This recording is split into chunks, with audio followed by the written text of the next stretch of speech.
đang chung được việc xa càng nghĩ cho việcសម្រាប់កម្មហាសេនាប្រតិជនហ៊ុនសែននាយករដ្ឋមន្ត្រីនៃប្រទេសជាតិកម្ពុជា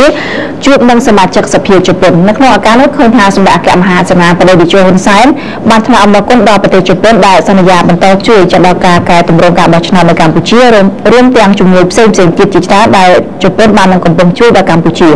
សម្រាប់នាយករដ្ឋមន្ត្រីបានបង្ហាញសេចក្តីអំណរគុណដល់រដ្ឋាភិបាលនិងប្រជាជនជាថ្មីម្ដងប្រជាជនជប៉ុនជាថ្មីម្ដងទៀតគណៈដែលសម្ដេចបានអនុញ្ញាតឲ្យឯកឧត្តមកាស៊ូយូគី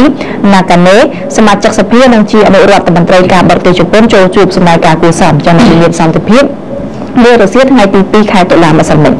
ឧត្តមអៀងសុផាឡាជំនួយការសម្ដេចនាយករដ្ឋមន្ត្រីបានដឹងថានៅក្នុងជំនួបនេះឯកឧត្តមកាស៊ូយូគីណាកាណេបានជម្រាបជូនសម្ដេចនាយកថាជារឿងដែលរាប់មកឯកឧត្តមបានប្រឹងប្រែងដើម្បីពង្រឹងនិងពង្រីកទំនាក់ទំនងរវាងប្រទេសទាំងពីរកម្ពុជានិងជប៉ុននោះសតគឺឯកឧត្តមបានជួបជាមួយនឹងថ្នាក់ដឹកនាំកម្ពុជាជាប្រចាំដើម្បីជាការស្វែងយល់ពីទំនាក់ទំនងការងារផ្សេងៗលើពីនេះទៀតឯកឧត្តមបានថ្លែងអំណរគុណយ៉ាងជ្រាលជ្រៅចំពោះសម្ដេចនាយករដ្ឋមន្ត្រីដែលតែងតែគាំទ្រចំពោះនាវាយុវជនជប៉ុនអាស៊ានក៏ដូចជាគាំទ្រទៅលើគម្រោងផ្សេងៗដែលជប៉ុនបានជួយនៅក្នុងប្រទេសកម្ពុជាដូចជាគម្រោងប្រព័ន្ធលូទឹកនៅទីក្រុងភ្នំពេញគម្រោងចំណងមិត្តភាពកម្ពុជាជប៉ុនទីក្រុងភ្នំពេញនិងទីក្រុងគីតាប្រទេសជប៉ុនក៏ដូចជាគម្រោងផ្សេងៗទៀតរួមមានគម្រោងអភិវឌ្ឍធនធានមនុស្សដែលជប៉ុនបាននឹងកំពុងជួយដល់កម្ពុជាដើម្បីបណ្ដុះបណ្ដាលលើវិស័យវិស្វកម្មវិស័យឧស្សាហកម្មធ្វើយ៉ាងណាឧបត្ថម្ភចូលរួមចំណែកទៅដល់គោលនយោបាយឧស្សាហកម្មកម្ពុជាឯកឧត្តមក៏បានជម្រាបជូនសម្ដេចនាយកផងដែរថានឹងមានការបើកការិយាល័យវប្បធម៌និងវិចិត្រសិល្បៈមួយនៅកម្ពុជាដែលបាននឹងកំពុងប្រឹងប្រែងក្នុងការសហការជាមួយនឹងក្រសួងអប់រំយុវជននិងកីឡានិងក្រសួងវប្បធម៌វិចិត្រសិល្បៈសម្ដេចធ្វើយ៉ាងណាជំរុញទំនាក់ទំនងរវាងប្រទេសទាំងពីរនិងបានជម្រាបជូនថាជប៉ុននឹងបន្តជួយដល់ការកែតម្រង់ការបោះឆ្នោតដោយធ្វើយ៉ាងណាឲ្យការបោះឆ្នោតនោះមានដំណើរការល្អយុត្តិធម៌និងអាចទទួលយកបានដោយប្រជាជនទូទៅជាការឆ្លើយតបសម្ដេចនាយករដ្ឋមន្ត្រីបានថ្លែងអំណរគុណចំពោះកិច្ចខិតខំប្រឹងប្រែងក្នុងការពង្រឹងទំនាក់ទំនងរវាងប្រទេសទាំងពីរដោយសម្ដេចបានឯកភាពចំពោះការលើកឡើងរបស់ឯកឧត្តមណាកាណេដែលបានលើកឡើងពីការបើកនៅការិយាល័យវប្បធម៌និងវិចិត្រសិល្បៈនិងគាំទ្រទៅសកម្មភាពនាវាយុវជនជប៉ុនអាស៊ានដែលជាការចូលរួមចំណែកលើកស្ទួយទំនាក់ទំនងរវាងប្រទេសទាំងពីរចំពោះជំនួយដល់ការកែតម្រូវការបោះឆ្នោតនោះសម្ដេចក៏បានថ្លែងអំណរគុណចំពោះជប៉ុនដែលសម្ដេចបានមានប្រសាសន៍ថាសម្ដេចមានជំនួយទឹកចិត្តលើបច្ចេកវិទ្យាសម្ភារៈថ្មីដែលជប៉ុននឹងជួយដល់កម្ពុជាបាទប្រវត្តិយុវជនជាទីមេត្រីរបស់កម្ពុជាស្វាគមន៍យ៉ាងខ្លាំងក្លាចំពោះការអនុម័តរបៀបអភិវឌ្ឍក្រោយឆ្នាំ2015ដែលជាទស្សនវិស័យដ៏ទូលំទូលាយបាទដើម្បីកសាងសង្គមមួយសម្រាប់អភិវឌ្ឍប្រកបដោយចីរភាពហើយនឹងបង្កើតឡើងនៅវិបុលភាពសមភាពជាមុនសម្រាប់គ្រប់គ្នានៅលើពិភពលោកក្នុងឆ្នាំក្នុងឆ្នាំ2030បាទនេះគឺជាការលើកឡើងរបស់ប្រមុខការទូតនៃប្រជាណាចក្រកម្ពុជាអាដាមឧបនាយករដ្ឋមន្ត្រីហៅនំហុងបាទថ្លែងនៅក្នុងសម័យប្រជុំលើកទី70របស់មហាសន្និបាតអង្គការសហជីវជាតិនៅទីក្រុងញូវយ៉កកាលពីថ្ងៃទី1ខែតុលាឆ្នាំ2015នៅក្នុងឱកាសនោះអាដាមឧបនាយករដ្ឋមន្ត្រីបានបញ្ជាក់ថាការជួបជុំនេះ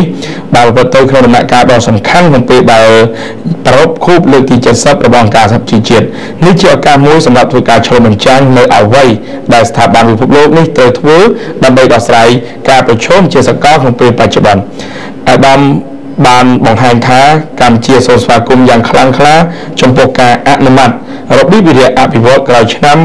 2015ដែលជាទស្សនវិស័យដ៏ទូលំទូលាយដើម្បីសាងសង្គមមួយសម្រាប់កិច្ចអភិវឌ្ឍប្រកបដោយចីរភាពហើយនឹងបង្កើតឡើងនូវវិបុលភាពសមភាពជាងមុនសម្រាប់គ្រប់គ្នានៅលើពិភពលោកក្នុងឆ្នាំ2030ក៏ប៉ុន្តែអាដាមជឿថាគន្លឹះនឹងស្ថិតនៅលើថាតើត្រូវធានាការសម្រេចដោយជោគជ័យដោយរបៀបណាជាមួយនឹងមេរៀនដែលទទួលបានពីគោលដៅអភិវឌ្ឍសហសវត្តអាដាមប្រមុខការទូតជឿជាក់ថាក្នុងរយៈពេល15ឆ្នាំខាងមុខនេះគ្រប់ភាគីទាំងអស់ទាមប្រទេសអភិវឌ្ឍនិងកំពុងអភិវឌ្ឍនិងគៀកដៃគ្នាដើរតាមរបៀបអភិវឌ្ឍដ៏ឧត្តមឧត្តមនេះភាពក្រីក្រអសន្តិសុខស្បៀងឡាក់នៅតែជាឧបសគ្គរារាំងស្ទះផ្លូវបច្ចុប្បន្នប្រជាជនប្រមាណ800លាននាក់ខ្វះខាតម្ហូបអាហារនិងរស់នៅក្រៅកម្រិតក្រីក្រហើយប្រជាជនពិភពលោកនឹងកើនដល់9ប៊ីលាននាក់ក្នុងឆ្នាំ2050សម្ពាធលើសន្តិសុខស្បៀងនឹងត្រូវកើនឡើងថែមទៀតអាដាមប្រមុខការទូតគិតថាអភិបាលកិច្ចល្អការកែតម្រូវនយោបាយនិងការបង្កើនវិនិយោគក្នុងផលិតកម្មម្ហូបអាហារគឺជាការឆ្លើយតបចំពោះការប្រឈមនេះ ការប្រជុំទាំងនេះដែលត្រូវបានធ្វើឲ្យមានភាពធ្ងន់ធ្ងរថែមទៀតដោយចំនួនប្រដាប់អាវុធបានបង្ខំឲ្យប្រជាជនភៀសខ្លួនចេញពីប្រទេសកំណើតខ្លួនកាន់តែច្រើនឡើងបាតុភិបនេះដែលត្រូវបានធ្វើអាជីវកម្មដោយការរត់ពន្ធមនុស្សបានឈានដល់កម្រិតអាសន្ននៅអឺរ៉ុបហើយអាចនៅកម្រិតទៀតជានិច្ចនៅអាស៊ីកម្ពុជាសូមសម្ដែងនៅករណីធម៌យ៉ាងជ្រាលជ្រៅចំពោះសោកនាដកម្មដែលបានកើតមានថ្មីៗនេះចំពោះជនចំណាក់ស្រុកតាមសមុទ្រនៅអឺរ៉ុបការប្រែប្រួលអាកាសធាតុគឺជាការប្រឈមសកលធ្ងន់ធ្ងរមួយទៀតនៅពេលដែលបណ្ដាប្រទេសឧស្សាហកម្មបានសាយភាយឧស្ម័នផ្ទះ3តងច្រើនជាងគេបំផុតហើយប្រទេសកំពុងអភិវឌ្ឍដែលពឹងផ្អែកទៅលើកសិកម្មបានក្លាយជាជនរងគ្រោះដ៏សំខាន់នៃការប្រែប្រួលអាកាសធាតុដូចជាខ្យល់ព្យុះទីហ្វុងទឹកជំនន់និងការរាំងស្ងួតដែលមានផលប៉ះពាល់យ៉ាងធំធេងទៅលើសន្តិសុខស្បៀងភាពក្រីក្រនិងសុខភាពសង្គមអាដាមឧបនាយករដ្ឋមន្ត្រីបានបញ្ជាក់ថាដូចនេះកម្ពុជាសង្ឃឹមយ៉ាងមុតមមថាសម័យប្រជុំលើកទី21របស់សន្និសីទទីក្រុងប៉ារីសខែធ្នូនៅទីក្រុងប៉ារីសនឹងសម្រេចបាននូវការសន្និដ្ឋានដែលត្រូវតែប្រតិបត្តិស្របតាមគោលការណ៍ការគោលធម៌ត្រូវរួមប៉ុន្តែខុសប្លែកពីគ្នាដើម្បីប្រឈមនឹងការគំរាមកំហែងជាសកលរបស់ការប្រែប្រួលអាកាសធាតុហើយនឹងផលវិបាករបស់វាមកលើសុខភាពប្រជាជនអាដាមប្រមុខការទូតក៏បានលើកឡើងដែរថាកម្ពុជាបានលើកឡើងនៅផែនការយុទ្ធសាស្ត្រការប្រែប្រួលអាកាសធាតុឆ្នាំ2014-2023របស់ខ្លួននៅខែវិច្ឆិកាឆ្នាំ2013ដែលជាផែនការយុទ្ធសាស្ត្រថ្នាក់ជាតិទូលំទូលាយមិនធ្លាប់ដែលមានដើម្បីឆ្លើយតបទៅនឹងការប្រែប្រួលអាកាសធាតុតាមរយៈការបន្ស៊ាំការកាត់បន្ថយផលប៉ះពាល់និងការអភិវឌ្ឍដែលមានការបង់ទាបកម្ពុជាក៏បានអនុម័តផែនការយុទ្ធសាស្ត្រជាតិស្តីពីការអភិវឌ្ឍបៃតងសម្រាប់ឆ្នាំ2013-2030បន្ថែមលើនេះកម្ពុជាក៏បានបង្កើតក្រុមប្រឹក្សាសម្រាប់អភិវឌ្ឍបៃតងសម្ដៅលើកស្ទួយសេដ្ឋកិច្ចបៃតងនៅក្នុងឱកាសថ្លែងទៅកាន់មហាសន្និបាតអង្គការសហជីវជាតិផងដែរប្រមុខការទូតក៏បានលើកឡើងពីបញ្ហាអន្តរជាតិដោយកម្ពុជាក៏សម្គាល់ថាឧក្រិដ្ឋកម្មដែលបង្កឡើងដោយក្រុមជ្រុលនិយមហិង្សា ISIS និងក្រុមជាច្រើនទៀតដែលមានឈ្មោះខុសៗគ្នានៅអាហ្វ្រិកនិងអាស៊ីនៅតែបន្តកើនឡើងនិងរីករាលដាលទោះបីមានការទម្លាក់គ្រាប់បែករបស់សម្ព័ន្ធមិត្តនិងប្រតិបត្តិការយោធាថ្នាក់ជាតិក៏ដោយកម្ពុជាជាយថាប្រទេសទាំងអស់គូទៅរួមកម្លាំងគ្នាដើម្បីប្រយុទ្ធប្រឆាំងនឹងក្រុមឧក្រិដ្ឋជនអមនុស្សធម៌ទាំងនោះក្នុងលក្ខណៈទូលំទូលាយនិងមានប្រសិទ្ធភាពមួយកម្ពុជាសូមស្វាគមន៍នៅការបង្កើតទំនាក់ទំនងការទូតសារជាថ្មីរវាងគុយបានិងសហរដ្ឋអាមេរិកបន្ទាប់មានការហ៊ុមព័ទ្ធអយុត្តិធម៌ប្រឆាំងនឹងពលរដ្ឋគុយបាអស់រយៈពេល52ឆ្នាំបាទកន្លងមកនេះកម្ពុជាស្នើឲ្យដកចេញដោយគ្មានលក្ខខណ្ឌបន្ទាប់មានការបង្កើតទំនាក់ទំនងការទូតឡើងវិញកម្ពុជាក៏សូមស្វាគមន៍នៅផែនការសកម្មភាពទូលំទូលាយរួមស្ដីពីកម្មវិធីនុយក្លេអ៊ែររវាងអ៊ីរ៉ង់និងសមាជិកអចិន្ត្រៃយ៍របស់ក្រុមប្រឹក្សាសន្តិសុខអង្គការសហជីវជាតិទាំង5និងអាល្លឺម៉ង់កម្ពុជាយល់ស្របថាកិច្ចព្រមព្រៀងនេះមិនត្រឹមតែក្លាយជាចំណុចរបត់នៃទំនាក់ទំនងអ៊ីរ៉ង់អាមេរិកប៉ុណ្ណោះទេប៉ុន្តែថែមទាំងបង្កើតបរិយាកាសឈានទៅរកសន្តិភាពក្នុងតំបន់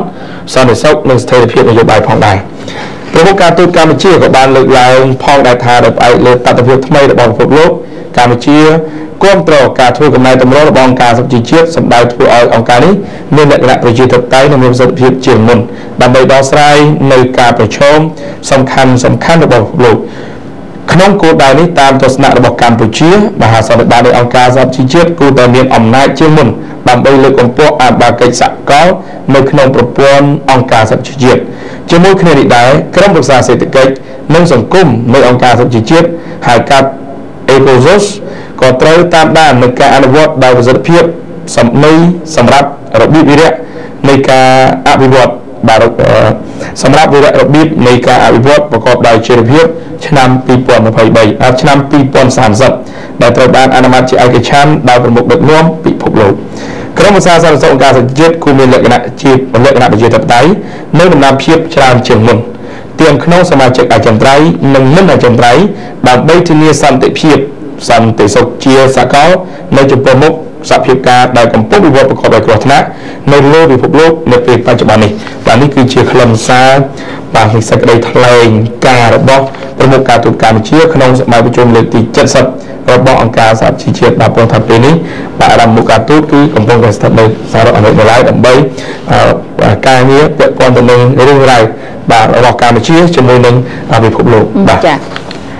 ចាំមួយវិញទៀតដែរទាំងកម្ពុជាកំពុងសិក្សាលើការផ្ដល់របបសន្តិសុខសង្គមសម្រាប់ប្រជាពលរដ្ឋទូទៅឯកឧត្តមវង្សសិទ្ធិរដ្ឋមន្ត្រីក្រសួងសង្គមគិច្ចអតីតយុទ្ធជននិងយុវនីតិសម្បត្តិបានឲ្យដឹងថាការផ្ដល់សេវាអត្ថប្រយោជន៍ក្នុងការគាំពារនិងការឧបត្ថម្ភរបបសន្តិសុខសង្គមសម្រាប់ប្រជាពលរដ្ឋទូទៅក្រសួងកំពុងធ្វើការសិក្សាលើការផ្ដល់របបគោលនយោបាយនេះចា៎នេះគឺជាការថ្លែងឲ្យដឹងពីឯកឧត្តមរដ្ឋមន្ត្រីនៅក្នុងកម្មវិធីឱកាសខួបលើកទី17នៃទិវាមនុស្សចាស់កម្ពុជានិងទិវាមនុស្សចាស់អន្តរជាតិ1តុលាឆ្នាំ2015ក្រោមប្រធានបទសមាគមមនុស្សចាស់បង្កើនសាមគ្គីដើម្បីអភិវឌ្ឍសហគមន៍និងសង្គមជាតិឯកឧត្តមបានលើកឡើងឲ្យដឹងថាប្រព័ន្ធសន្តិសុខសង្គមត្រូវបានរៀបចំជាជំហានស្របតាមលទ្ធភាពនៃសេដ្ឋកិច្ចជាតិក្នុងនោះដុល្លារជាតិរបបសន្តិសុខសង្គមសម្រាប់មន្ត្រីរាជការស៊ីវិលនិងដុល្លារជាតិអតីតយុទ្ធជនបានអនុវត្តសកម្មភាពរបស់ខ្លួនយ៉ាងសកម្មក្នុងការចូលរួមចំណែកលើកម្ពស់សុខុមាលភាពមនុស្សចាស់ដែលក្នុងនោះបានកែសម្រួលប្រាក់សោធននិវត្តន៍ជាបន្តបន្ទាប់តម្លៃរបបសន្តិសុខសង្គមសម្រាប់ប្រជាពលរដ្ឋទូទៅក្រសួងកំពុងសិក្សាជាបណ្ដាផងដែរដើម្បីផ្ដល់អត្ថប្រយោជន៍និងការឧបត្ថម្ភដល់ជីវភាពប្រជាពលរដ្ឋនៅពេលពួកគាត់ឈានចូលដល់វ័យចំណាស់ជាងនេះទៅទៀតការផ្ដល់ការយកចិត្តទុកដាក់របស់មនុស្សចាស់ជរាជន់ពិការក្រីក្រនិងទូរគតជនក្នុងនោះសុខុមាលភាពរបស់មនុស្សចាស់នៅតាមសហគមន៍ត្រូវបានពង្រឹងនិងពង្រីកតាមរយៈការបង្កើតនៅសមាគមនិងការថែទាំមនុស្សចាស់នៅតាមសមាគមផងដែរ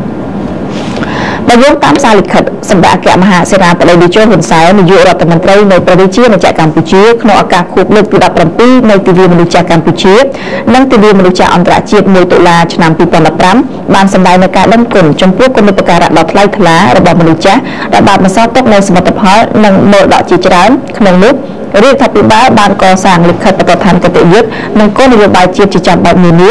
សម្ដៅលើកស្ទួយសុខុមាលភាពរបស់មនុស្សចាស់ឲ្យកាន់តែល្អប្រសើរឡើងក្នុងនោះមានជាអាចការផ្ដល់ជូននៅរបបសន្តិសុខសង្គមសម្រាប់មន្ត្រីរាជការស៊ីវិលកងកម្លាំងប្រដាប់អាវុធកម្មករនយោជិតនិងការបង្កើតមូលនិធិជនពិការនិងរបបគោលនយោបាយចំពោះជនក្រីក្រតាមសហគមន៍ទន្ទឹមនឹងនេះរដ្ឋាភិបាលបានយកចិត្តទុកដាក់ខ្ពស់ក្នុងការអនុវត្តគោលនយោបាយស្តីពីសុខភាពសង្គមសម្រាប់កងកម្លាំងប្រដាប់អាវុធត្រៀមចូលនិវត្តន៍តាមរយៈការផ្ដល់ដីសម្បត្តិសង្គមគិច្ចនិងកំពុងរៀបចំសេចក្តីព្រាងច្បាប់ស្តីពីរបបសន្តិសុខសង្គមសម្រាប់ប្រជាពលរដ្ឋនៃប្រជាជាតិកម្ពុជាផងដែរចាប់ព័ត៌មានដែលតកតទៅនឹងការបញ្ជារបស់រដ្ឋមន្ត្រីក្រសួងអប់រំចាបានដឹងថាជំនាញទំនាក់ទំនងការបរទេសអន្តរជាតិសំខាន់ណាស់ដោយនេះសូមនិស្សិតគ្រប់រូបគួរចាប់យកជំនាញនេះបញ្ជាប្រាប់ទូទៅបាយ័នគណៈឯកឧត្តមរដ្ឋមន្ត្រីក្រសួងអប់រំយុវជននិងកីឡាហងជួនរិនចូលរួមសម្ពោធថ្នាក់បរិញ្ញាបត្រជាន់ខ្ពស់នីតិសាស្ត្រជំនាញនីតិសាស្ត្រនីតិសាធារណៈឯកទេសនីតិអន្តរជាតិនៃសាកលវិទ្យាល័យភូមិន្ទនីតិសាស្ត្រនិងវិទ្យាសាស្ត្រសេដ្ឋកិច្ចបានប្រាប់ថាជំនាញទំនាក់ទំនងអន្តរជាតិជាជំនាញមានសារៈសំខាន់ណាស់ហើយបច្ចុប្បន្នជំនាញនេះគឺមានសិស្សរៀនតិចតួចបំផុតដូចនេះឯកឧត្តមរដ្ឋមន្ត្រីអប់រំសូមអំពាវនាវនិងជំរុញលើកទឹកចិត្តឲ្យនិស្សិតមានការចាប់អារម្មណ៍និងចូលរួមជំនាញនេះឲ្យបានច្រើនព្រោះជំនាញនេះពាក់ព័ន្ធនឹងច្បាប់ការពារអ្វីដែលជាសម្បត្តិរបស់ជាតិបាទនៅតាមសាកលវិទ្យាល័យមានមួយចំនួនបាទសាកលវិទ្យាល័យមួយចំនួនទៅជាដែលមានបរិញ្ញាបត្រជាភាសាអង់គ្លេសបាទអញ្ចឹងក៏នៅទីនេះនៅសាកលវិទ្យាល័យភូមិន្ទភ្នំពេញនេះគឺយើងមានបរិញ្ញាបត្រជាភាសាបារាំងផងអញ្ចឹងគឺថានៅក្នុងនេះជាបរិញ្ញាបត្រជាន់ខ្ពស់ប៉ុន្តែខាងផ្នែកច្បាប់អន្តរជាតិបាទដូច្នេះខាងផ្នែកច្បាប់អន្តរជាតិយើងក៏ត្រូវការឲ្យចេះភាសាដែរភាសាអង់គ្លេសនេះក៏សំខាន់ដែរអញ្ចឹងអ្នកដែលរៀននេះគឺគាត់អាចជួយបានក្នុងកិច្ចការព្រំដែនមានសារសំខាន់ក្នុងកិច្ចការអប់រំវប្បធម៌ជាដើមបរិស្ថានជាដើមបាទជាភាសាបារាំងនៅមួយឆ្នាំមានសិស្សប្រមាណជា20ទៅ30នាក់ហើយក្នុងនោះក៏មានសិស្សបារាំងមកពីស្រុកបារាំងមករៀនស្រុកខ្មែរដែរបាទដូច្នេះហើយបានជាទៅតាមដោយសារយើងមានតម្រូវការត្រូវបណ្ដុះបណ្ដាលនិស្សិតជាភាសាអង់គ្លេសទៀតចឹងក៏បានរៀបចំនៅថ្នាក់បរិញ្ញាបត្រច្បាប់អន្តរជាតិជាភាសាអង់គ្លេសនេះឡើងបាទតែជំនាញនេះមានសារៈសំខាន់ណាស់ចឹងខ្ញុំបានអំពាវនាវឲ្យនិស្សិតយើងស្វែងយល់ព្រោះគេអាចចូលរួមចំណែកនៅក្នុងការអភិវឌ្ឍបានក៏បានអាចការពារក៏បានតាមរយៈច្បាប់វាអាចការពារអភិវឌ្ឍគឺថាយើងត្រូវការអ្នកដែលជាស្វ័យអន្តរជាតិដើម្បីជួយខាងផ្នែកផ្សេងវប្បធម៌អប់រំជាដើមបា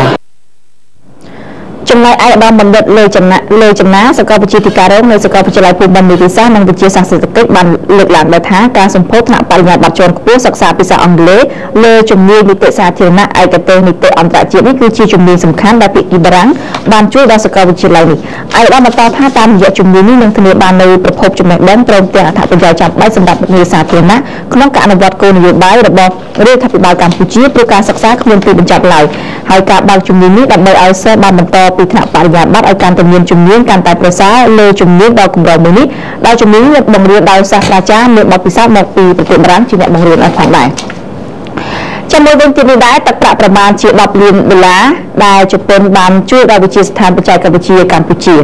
បញ្ជាក់ប្រាប់ទូទាំងយួនចាំនៅក្នុងកម្មវិធីបញ្ចប់គម្រោងចុងក្រោយនិងបន្តគម្រោងថ្មីស្ដីអំពីការកសាងធនធានមនុស្សនៃការបំពាក់គ្រឿងបរិក្ខារក្នុងវិទ្យាស្ថានបច្ចេកវិទ្យាកម្ពុជាឯកឧត្តមអ៊ុំរមនីនាយកវិទ្យាស្ថានបច្ចេកវិទ្យាកម្ពុជាបានប្រាប់ថាជប៉ុនបានជួយបណ្ដុះបណ្ដាលធនធានមនុស្សច្រើនណាស់ដល់វិទ្យាស្ថាននេះតាមរយៈទីភ្នាក់ងារសហប្រតិបត្តិការជប៉ុនហៅកាត់ថាចៃការពិសេសបានជួយគ្រឿងបរិក្ខារសម្ភារៈនិងឧបករណ៍ពិសោធន៍ជាដើមហើយបានបន្តថាសម្រាប់វិទ្យាស្ថានបច្ចេកវិទ្យាកម្ពុជានេះសិស្សមិនអាចរៀនតែទ្រឹស្ដីមួយមុខបានទេត្រូវមានការអនុវត្តនៅឧបករណ៍ជាក់ស្ដែងទៅនេះសម្រាប់គម្រោងដែលជាជំនួយរបស់ជប៉ុននេះគឺកម្ពុជាផ្ដល់ជូននៅសារៈសំខាន់សម្រាប់កម្ពុជាហើយបានសរុបជាទឹកប្រាក់ដែលភាគីជប៉ុនជួយតាមរយៈកិច្ចចែកការនេះគឺមានទឹកប្រាក់ប្រមាណជា$10 លានហើយពេលនេះភាគីជប៉ុនកំពុងជជែកបន្តជួយគម្រោងថ្មីមួយទៀតដល់វិទ្យាស្ថាននេះចំណែកគម្រោងនឹងវា3ដំណើរការព្រមគ្នាប៉ុន្តែការពិភាក្សានឹងបិទគម្រោងថ្ងៃនេះគឺបិទទៅលើគម្រោងមួយដែលយើងបានធ្វើជាមួយចៃការទេហើយគំនិតយើងដែលយើងបានទៅចែកគ្នាជាមួយនឹងចៃការដែលតំណាងចៃការដែលប្រចាំការក្នុងប្រទេសកម្ពុជាយើងគឺបានយើងបង្កើតគំនិតមួយទៀតថាយើងនឹងធ្វើគម្រោងថ្មីមួយទៀតនៅក្នុងពេលឆាប់ដែលក្រុមការងាររបស់ខ្ញុំក៏ដូចជាខាងក្រសួងនឹងចូលរួមទាំងអស់គ្នាដើម្បីទៅធ្វើទស្សនកិច្ចនៅក្នុងប្រទេសជប៉ុននៅក្នុងពាក់កណ្ដាលខែនេះដើម្បីទៅពិភាក្សាគ្នានិយាយអំពីគម្រោងថ្មីគម្រោងនេះគឺតាក់ទងជាមួយនឹងហៅថាភាសាកាត់ឲ្យឈ្មោះថា LBA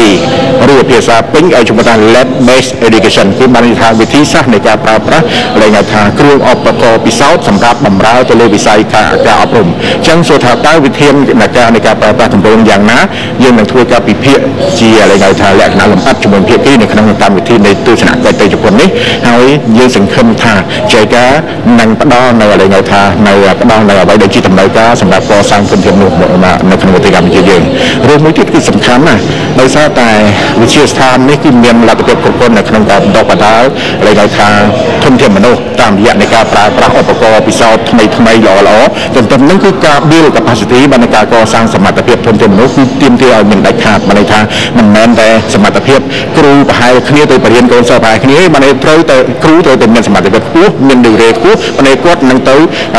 ផ្ទេរនៅជំនាញរបស់គាត់នឹងទៅឲ្យកូនសិស្សដែលយើងអាចទទួលបានចឹងហើយគឺថាការកសាងធនធានមនុស្សគឺយើងកសាងទៅតាមគម្រោងមួយទៀតដែលយើងមានដែលឈ្មោះថាគម្រោងនៃសាកលវិទ្យាល័យក្នុងបណ្ដាញវិស្វកម្មអាស៊ានដែលយើងបានបណ្ដុះបណ្ដាលជារៀងរាល់ឆ្នាំហើយ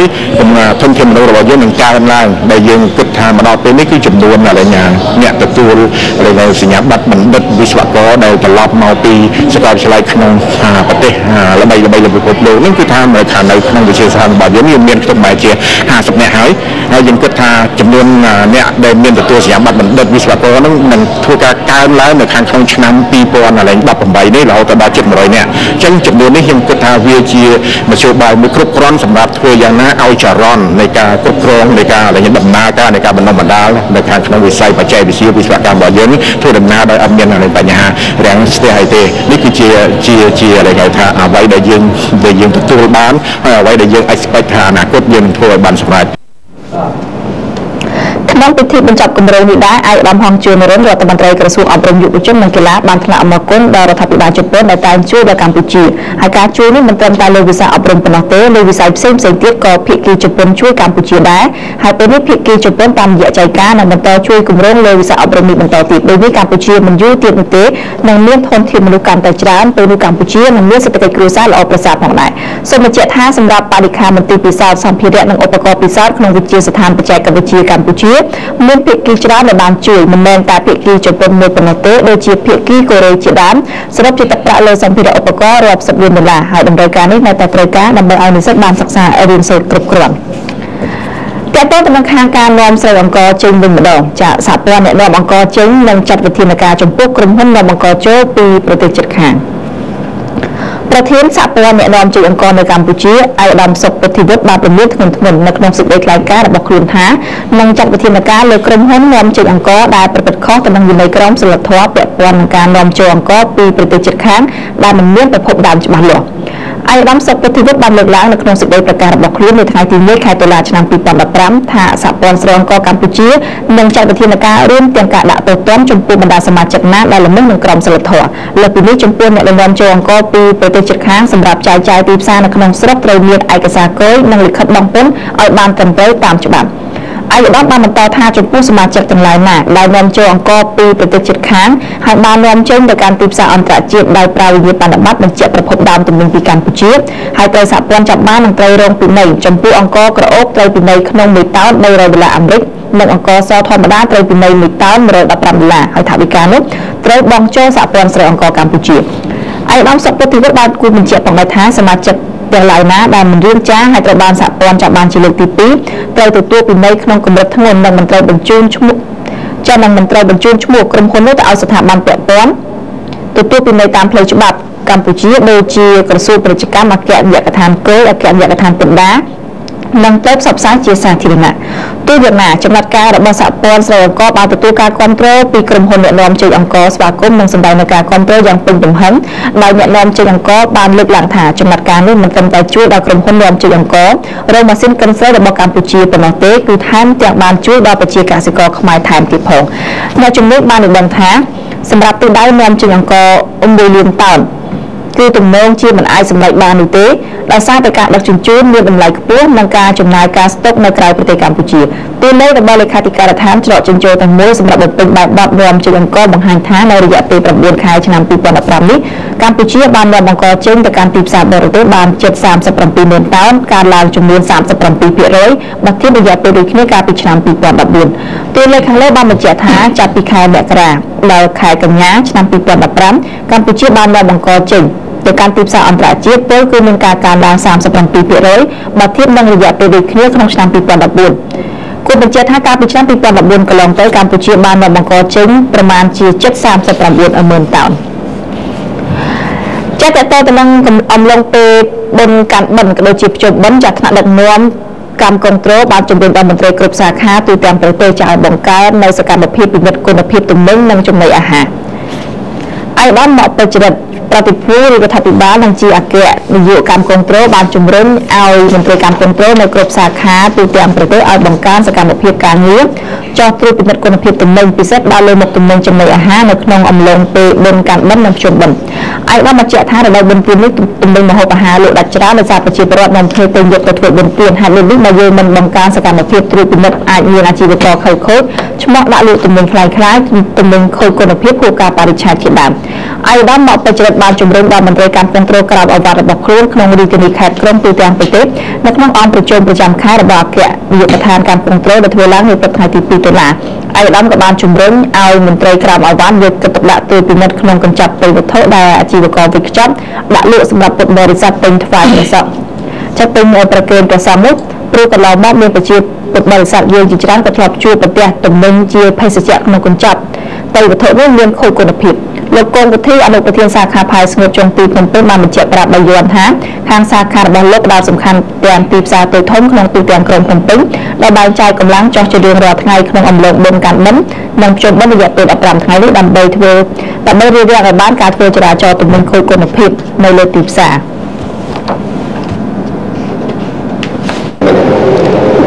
ក្នុងឱកាសបិណ្ឌភ្ជុំបិណ្ឌនៅខាងមុខនេះដោយសារដោយមានការណែនាំពីឯកឧត្តមប្រភូទូមទុកនៅអគ្គនាយកដ្ឋានកម្មត្រូល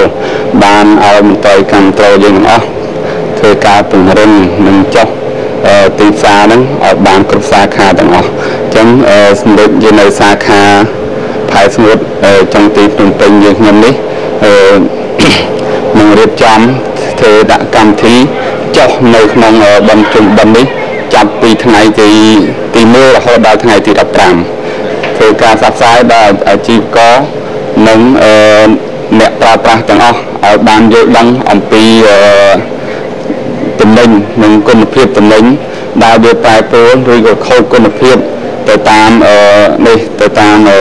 ការកំណត់ហ ហើយជាបន្តទៀតយើងខ្ញុំនេះបានធ្វើការដាក់កម្លាំងនេះចុះក្នុងកម្មវិធីដំជុំបិណ្ឌហ្នឹងគឺជាប្រចាំតែម្ដងហើយនៅជាប្រចាំថ្ងៃតែម្ដងរហូតដល់ជុំចប់ជាគោលដៅដែលយើងចុះទៅទី1ទៅលើទីផ្សារនៅលើទីផ្សារហ្នឹង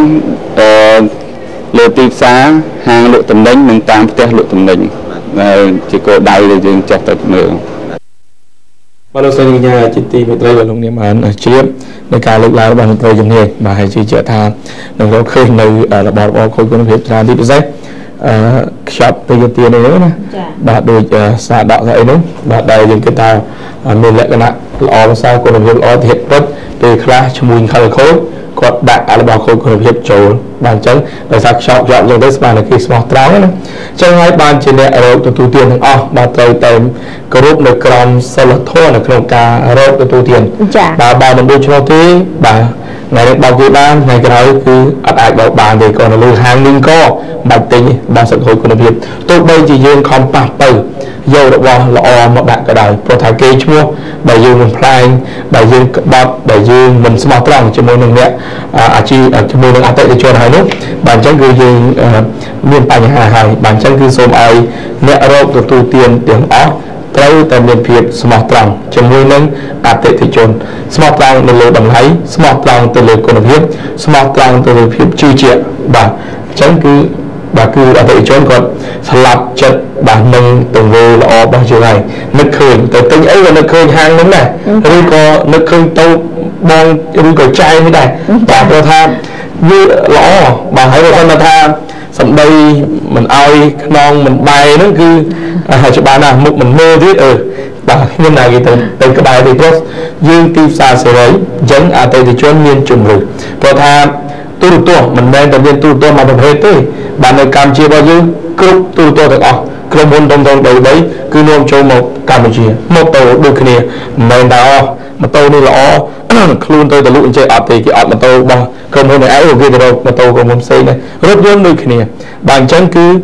អតិថិជនបាទសម័យបច្ចុប្បន្នគឺជាស្ដេចបាទទ្រឹស្ដីនៃទីផ្សារនៃការរកស៊ីគឺច្បាស់ណាស់អតិថិជនគឺស្ដេចអញ្ចឹងពេលខ្លះអ្នករកទទួលទានមួយចំនួនអតិថិជនស្ដីឲ្យថាឲ្យគាត់នៅញញឹមបាទនៅតែទទួលបាទបងអីចឹងទៅប៉ុន្តែអ្នកលក់ខ្លះគាត់អត់យល់ពីអត្ថន័យនេះបាទពេលអតិថិជនគាត់ខឹងបន្តិចដោយសារតែមិញអន់កាប់ដើមគាត់ប្រើមកវិញដល់ប្រើវិញពេលខ្លះខ្លាយជាដំណោះនៅក្នុងទីផ្សារបាទយើងសួរទៅអត់បានទៅនឹងខឹងទៀតហ្នឹងហើយតែប៉ុន្តែគេហៅថាមិនមែនជាយុទ្ធសាស្ត្រនៃការអ្នកលក់ជោគជ័យទេអ្នកលក់ដែលជោគជ័យដូចបងបានលើកឡើងបាញ់មិនដែរអ្នកទិញគឺគាត់ជាអ្នកដែលគាត់មានជាអាយុបានស្ដាច់យ៉ាងយើងជាអ្នកលក់ហ្នឹងគឺយើងជាអ្នកដើម្បីតម្រាប់គាត់គុណគាត់យើងក៏ដូចជារៀបរាប់គាត់អំពីគុណភាពទំនិញក៏ដូចជាកន្លែងដែលយើងលក់ដូរឲ្យពិសេសនោះគឺភាពស្មោះត្រង់បាទហើយបច្ចុប្បន្ននេះបច្ចុប្បន្ននេះយើងឃើញថាសម្រាប់អ្នករកទទួលទានអតិថិជនណាបាទពេលខ្លះបាទมันអាចមើលអតិថិជនរំតែសបកក្រៅបានទេតែជួនកាលឃើញគាត់ស្លីកខោខ្លីស្បែកជើងតើអីចឹងយ៉ាងគាត់គប់ដុល្លារដាក់មុខណាបាទបងបានមើលឃើញរូបភាពដែលគេបង្ហោះនៅ Facebook ដែរនោះចាគាត់ហ្នឹងទៅជាជនជាតិចិនហ្នឹងគាត់ទៅទិញមាសចាដល់ទៅទិញហ្នឹងទៅអ្នកលក់ស្រីហ្នឹងគេថាខ្ជិលឃើញបាទគាត់អត់លុយអត់អីចឹងទៅគាត់ខឹងពេកដូចជាម្រាក់ពាក់គាត់បើកបោកមកយកលុយគប់មុខហាត់ឲ្យរឿងចាឲ្យរឿងចាហើយមួយទៀតបាទគេហៅថាពេលខ្លះដូចខ្ញុំអញ្ចឹងមកខ្ញុំទិញមកអីទៅបងអីចឹងឃើញអាគារធំកន្លែងផ្សារទំនើបអញ្ចឹងអត់ហ៊ានចូលទេណាបាទប៉ុន្តែទៀតពិតបងប្អូនកុំបច្ចុប្បន្ននេះអត់ទេហាងទំនើបប៉ុណ្ណាក៏ដោយយើងចូលទាំងអស់នឹងគេអត់មានហាងគាត់ទេបើមិនមែនចង់និយាយបានថាលក្ខណៈនៃអាគារវាមិនមែនជាថាស្តង់ដារតើតែអ្នកនឹងមានអីទ្រព្យធនមហោហីសម្បូរហូរហៀដូចមហារដ្ឋាភិបាលនឹងអត់ទេបាទយើងក៏ចូលបានដូច Aeon ផ្សារ Aeon ចឹងបាទយើងចូលបានដូចគ្នាតែបើកបម្រើមនុស្សគ្រប់ស្រទាប់គ្រប់វណ្ណៈអត់មានដែរគេដាក់ហាមថាផ្សារនេះសម្រាប់តែអ្នកនេះគឺអត់មានទេបាទអញ្ចឹងគឺពេលខ្លះលក្ខណៈរូបរាងខាងក្រៅនៃអាជីវកម្មមិនមែនសម្រាប់តែនេះទេបាទអញ្ចឹងគាត់ថា lại nước pin lời mình tự đại bóng tròn dạ đại kia chia một trắng kia mình chia bánh há nó kia xóa có một sao kia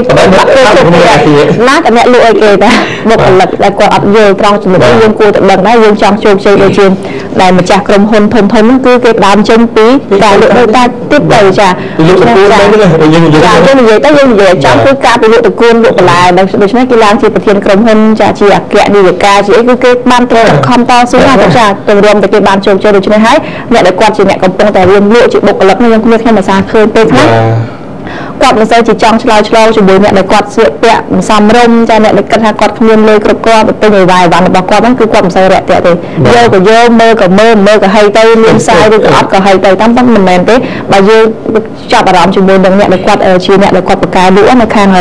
ยังคือบรรดาประเทศมือจุดบุญคืออัดเลยตัวใบจีเนี่ยนั่งสวยคือเกยอย่างยำจวบจ้ะเพียบเรื่อยๆแต่แบบจ้ะเอาแต่บ้องเอาเลยจ้ะที่เอาคอในไอ้ใส่นามือวีลำไรและคณะสมบัติรูปเรียงบอกอาทิตย์เช้าเอาแต่บางครั้งติงเนี่ยตามกันแล้วเลยเอาเมียนจังเอาเนี่ยอยู่เลยไม่ใช่iPhone 5อย่างนี้ก็S เลยแบบเอาคอในไอ้เลยสิกับมาคือจอมนู้นมาเดือนนั้นนะดักเลยกันไรนี่ไงสิริเขาเคยเอาไม่ถึงสำคัญบาน iPhone อ่อยเลยบานยังอันทำ